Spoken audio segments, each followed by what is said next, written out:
सुनिए काव्य ग्रंथ, मंत्र, श्लोक, स्तोत्र, भजन एवं धर्म के साथ जुड़ी कथाएं। भक्ति से आत्मशक्ति।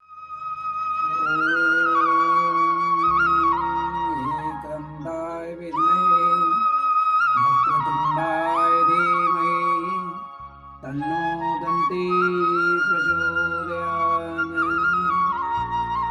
ॐ सरस्वती महाभागे विद्ये कमललोचने विश्वरूपे विशालाक्षि विद्यां देहि नमोस्तुते।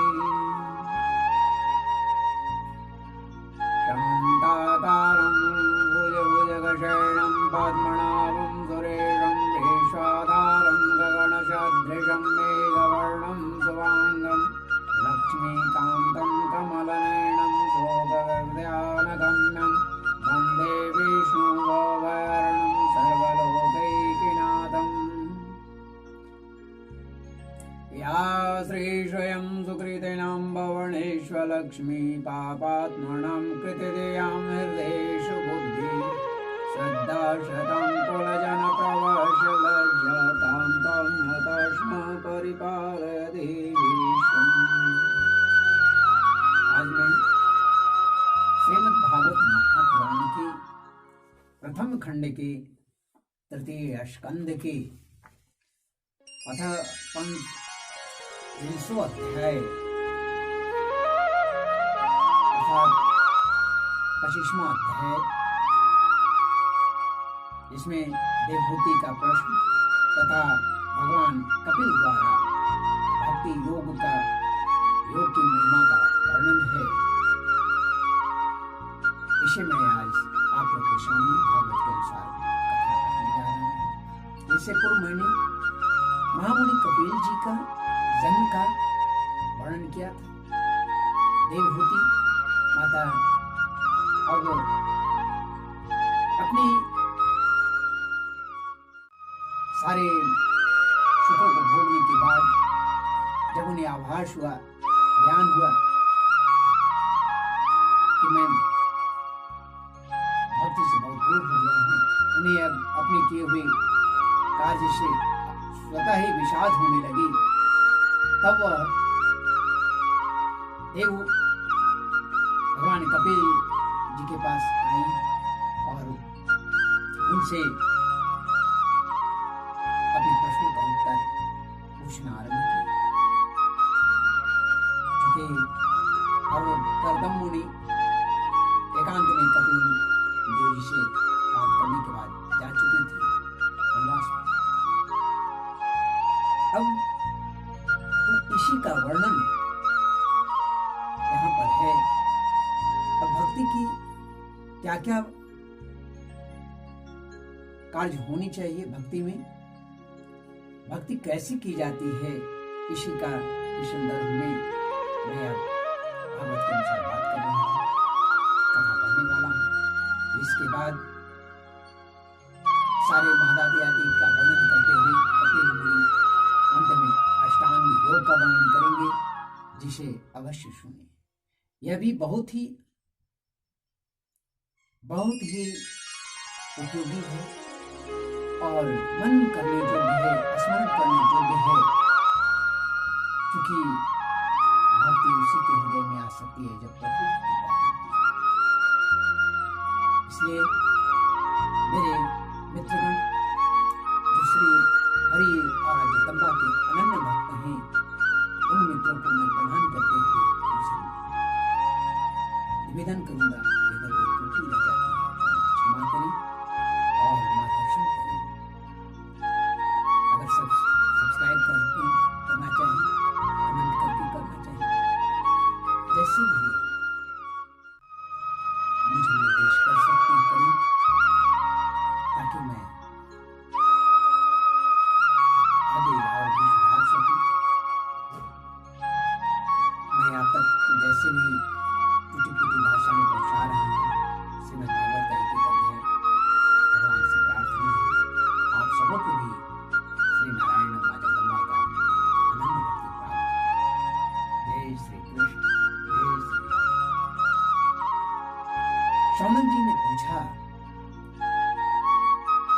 कि सूत जी, तत्वों की संख्या करने वाले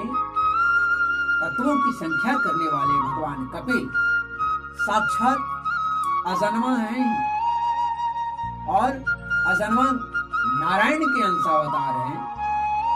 नारायण होकर भी लोगों को आत्मज्ञान का उपदेश करने के लिए अपनी माया से उन्होंने उत्पन्न हुए थे। मैंने भगवान के बहुत से चरित्रों को सुना, फिर भी इस जो योगी प्रवर पुरुष श्रेष्ठ कपिल जी की कृति को सुनते सुनते मेरी इंद्रियां यानी कर्ण तृप्त नहीं होता है। सर्वथा स्वतंत्र श्रीहरि अपनी योग माया द्वारा भक्तों की इच्छा के अनुसार शरीर धारण करते हैं और धारण करके जो जो लीलाएं करते हैं वे सभी कीर्तन करने के लिए होता है, मनन स्मरण करने के लिए होता है। अतः आप मुझे वे सभी सुनाइए, मुझे उन्हें सुनने में बड़ी श्रद्धा है। तब सूजी कहते हैं कि हे मुनि, आपकी ही भांति जब विदुर ने यह आत्मज्ञान विषय प्रश्न किया तो श्री व्यास जी ने, व्यास जो थे सखा भगवान मैत्रेय जी, प्रसन्न होकर इस प्रकार कहा। श्री व्यास जी के सखा भगवान मैत्रेय जी प्रसन्न होकर के इस प्रकार कहने लगे। पीतरे प्रायस्थिते रण्यम मातु प्रिय चिकीर्षया तस्मिन् बिन्दुसरे वात्सेद भगवान कपिल किला तमांशीणम् अकर्माणम् तत्त्वमार्गाग्रदर्शनम् स्वसुतं देवोत्याह धातु संस्मरति वचः। मैत्री जी ने कहा कि विदुर जी, पिता के वन में चले जाने पर अर्थात कर्दम मुनि के चले जाने पर भगवान कपिल जी माता का प्रिय करने के लिए, मां की इच्छा को पूर्ण करने के लिए उस बिंदुसर तीर्थ में रहने लगे। एक दिन तत्व समूह के संपारदर्शी भगवान कपिल मुनि जो थे वो कर्म कलाप से विरत हो आसन पर विराजमान थे। उस समय ब्रह्मा जी के वचनों का स्मरण करके देवहूति ने उनसे कहा, ब्रह्मा जी आए थे, उन्होंने देवहूति को बताया था सारी बात कि आपके यहाँ नारायण का अवतार है। तो देवहूति कहती हैं कि निर्विण्णानितरां भुमन् सदिन्द्रिय दर्शनान् येन संभाव्य मानेन प्रपन्नान्धं तमा प्रभो। तो विभूति पूछते हैं कि हे प्रभु, इन दुष्ट इंद्रियों की विषय लालसा जो कभी खत्म नहीं होती,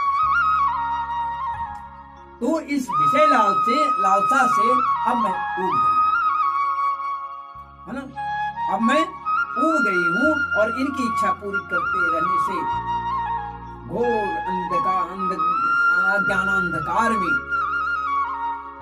अज्ञान के अंधकार में पड़ी हुई हूँ। जब आपकी कृपा से मेरी जन्म जन्मांतर या जन्म परंपरा समाप्त हो चुकी है, इसी से इस दुस्तर अज्ञानांधकार से पार लगाने के लिए सुंदर नेत्र रूप आप मुझे प्राप्त हुए। आप संपूर्ण जीवों के स्वामी भगवान आदि पुरुष नारायण स्वयं आदि पुरुष है और अज्ञानांधकार यानी अज्ञान के अंधकार से अंधे पुरुषों के लिए आप ही नेत्र स्वरूप ही सूर्य की भांति उदित हुए हैं। हे देव, इन देह के आदि में जो मैं और मेरे पन का दुराग्रह होता है वह भी आपका ही कराया हुआ है। अतः अब आप मेरे इस महामोह को दूर कीजिए। तम त्वागताहं शरणं शरण्यं स्वभृत संसार तरो कुठारम् जिज्ञासायां प्रकृते पुरुषस्य नमामि समधर्मविदां वरिष्ठम्। आप अपने भक्तों के संसार रूप वृक्ष के लिए कुठार के समान हैं।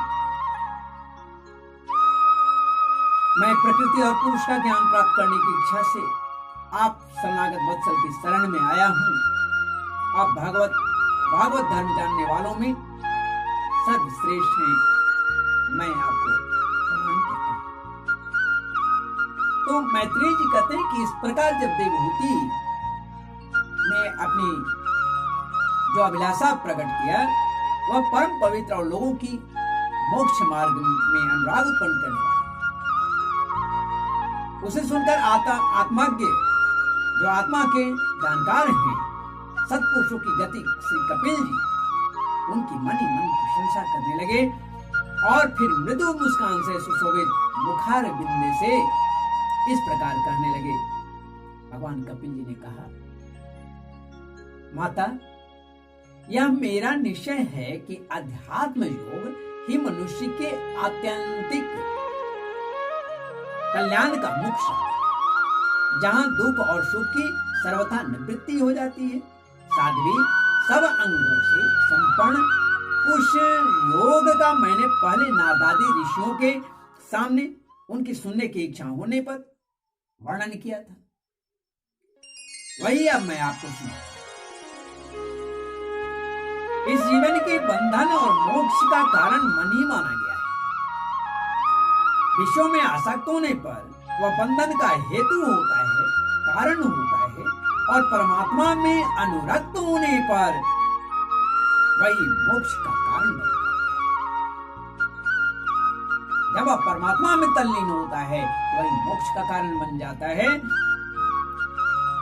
जिस समय यह मन मैं और मेरेपन के कारण होने वाले जो काम लोभ हैं इन विकारों से मुक्त एवं शुद्ध हो जाता है, उस समय वह सुख दुख से छूटकर सम अवस्था में आ जाता है। तब जीव अपने ज्ञान वैराग्य और भक्ति से युक्त हृदय से आत्मा को प्रकृति से परे एकमात्र अद्वितीय भेद रहित स्वयं प्रकाश सूक्ष्म अखंड और उदासीन मतलब सुख दुख से परे, सुख दुख शून्य, उदासीन देखता है तथा प्रकृति को वह शक्तिहीन समझने लगता है, शक्तिहीन अनुभव करता है। योगियों के लिए भगवत प्राप्ति के निमित्त सर्वात्मा श्री हरि के प्रति की हुई भक्ति के समान और कोई मंगलमय मार्ग नहीं है। विवेकी जन संग और आसक्ति को ही आत्मा का विच्छेद बंधन मानते हैं, किंतु वही संग या आसक्ति जब संतों या महापुरुषों के प्रति हो जाती है तो मोक्ष का दरवाजा मोक्ष का खुला द्वार बन जाता है। इसलिए संतों का संग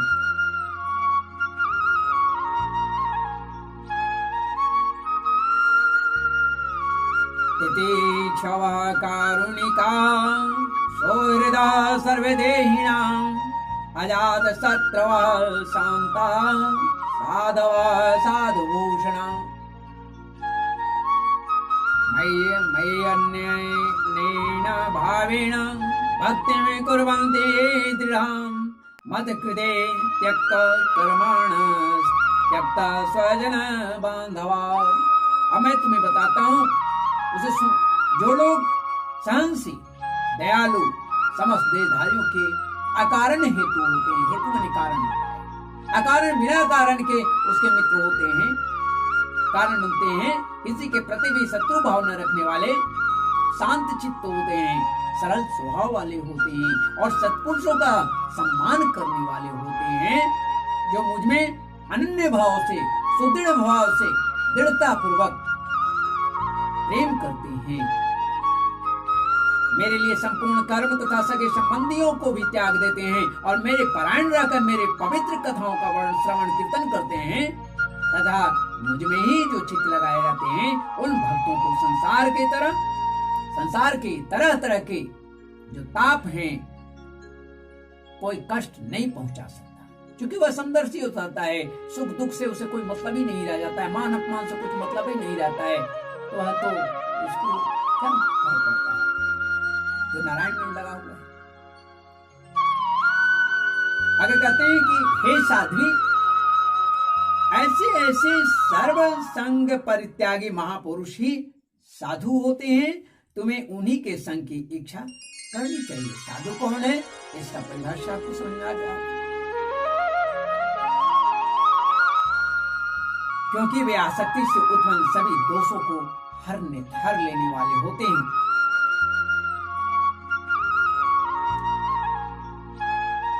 सतां प्रसंगान् मम वीरिशं विदो भवन्ति हृत्कर्णरसायण कथा तज्जोषणादासपवर्गवर्त्मणे श्रद्धारतिर्भक्तिरनुक्रमिष्यति।